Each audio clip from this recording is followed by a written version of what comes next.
ఇప్పుడు పుష్ప సినిమా అన్ని రికార్డ్స్ ను బ్రేక్ చేస్తూ చాలా గట్టిగా సౌండ్ చేస్తోంది. 1000 కోట్ల టార్గెట్ తో బరిలోకి దిగిన పుష్ప రాజ్ కేవలం 4 రోజుల్లోనే 800 కోట్ల మార్కును రీచ్ అయ్యాడు. ఇప్పుడే ఇలా ఉందంటే ఇక రెండో వీకెండ్ కంప్లీట్ అయ్యేలోపు బాక్స్ ఆఫీస్ రికార్డ్స్ బద్దలు కొట్టడం ఖాయం. ముఖ్యంగా నార్త్ లో ఈ సినిమా రచ్చరచ్చ చేస్తోంది. సినిమా రిలీజ్ టైంలో కొన్ని అనుకోని సంఘటనల కారణంగా అనేక రకరకాల వివాదాలు జరిగిన మాట వాస్తవమే. అయినా సరే ఆ ఎఫెక్ట్ సినిమా మీద ఇంచు కూడా పడలేదు. ఈ 4 రోజుల్లో పుష్ప క్రియేట్ చేసిన రికార్డ్సే దానికి నిదర్శనం. అయితే మరోవైపు సోషల్ మీడియాలో ఈ సినిమాను మరో పాన్ ఇండియా సినిమాతో కంపేర్ చేస్తూ ట్రోల్ చేస్తున్నారు కొందరు. నిజానికి ఇప్పుడు కాదు, పుష్ప 2 నుంచి పోస్టర్స్ ట్రైలర్స్ రిలీజ్ అయినప్పటి నుంచే ఈ రచ్చ మొదలైంది. అసలు సుకుమార్ కొత్తగా ఆలోచించడం లేదా?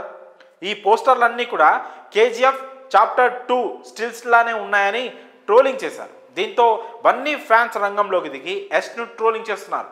పుష్ప 2 పోస్టర్లో పస లేదని అంతా అనుకున్నారు. సోషల్ మీడియాలో ప్రస్తుతం ఫ్యాన్ వార్లు ఏ స్థాయిలో జరుగుతున్నాయో చెప్పాల్సిన పని లేదు. ఆ హీరో ఫ్యాన్స్ ఈ హీరో ఫ్యాన్స్ అన్న తేడా లేకుండా ఫ్యాన్స్ అంతా రచ్చ రచ్చ చేస్తుంటారు.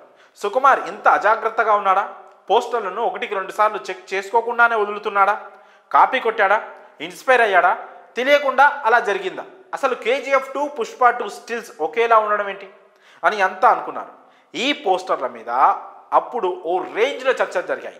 అయితే ఒకరి ఫ్యాన్స్ ఒకరితో ఇలాంటి కంపారిజన్స్ పెట్టడం కామన్. ఇప్పుడు అసలు మ్యాటర్ ఏంటంటే యష్ కూడా తన ఇన్స్టాగ్రామ్ బయోలో ఒక ఇంట్రెస్టింగ్ లైన్ పెట్టాడు. కాపీ కంటే విలువైంది ఒరిజినల్ కాబట్టి మీలా మీరు ఉండండి అని యష్ ఇండైరెక్ట్గా పుష్ప 2 గురించి అన్నాడా లేదా నార్మల్గా పెట్టాడా?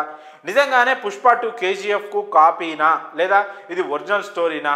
యష్ పెట్టిన బయో ఇలా రకరకాల ప్రశ్నలకు కారణమైంది. అయితే కేజీఎఫ్ రిలీజ్ సమయంలో కూడా అల్లు అరవింద్ యష్ గురించి చేసిన వ్యాఖ్యలు కొంత వివాదానికి దారితీశాయి. ఇక ఇప్పుడు పుష్ప 2 రిలీజ్ సమయంలో ఈ చర్చ జరుగుతోంది. దీంతో ఇప్పుడు యష్ ఆ స్టేట్మెంట్ కావాలని పెట్టి ఉంటాడని కొంతమంది కామెంట్ చేస్తున్నారు.